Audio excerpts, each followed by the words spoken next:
tuossa pelin alta, kun Aaltonen hakee vetopaikkaa ja kiekko on maalissa. Jesper Piitulaisen kautta se sinne menee.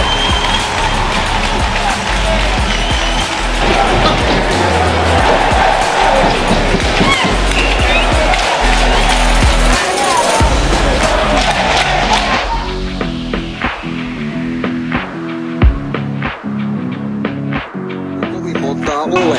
Voidaan kohta tehdä selkoa siitä, että kuinka monta tällä kaudella, mutta tässä ei tarvitse 160 painaa, kun Ludwig Persson on se pelaaja, joka siirtää.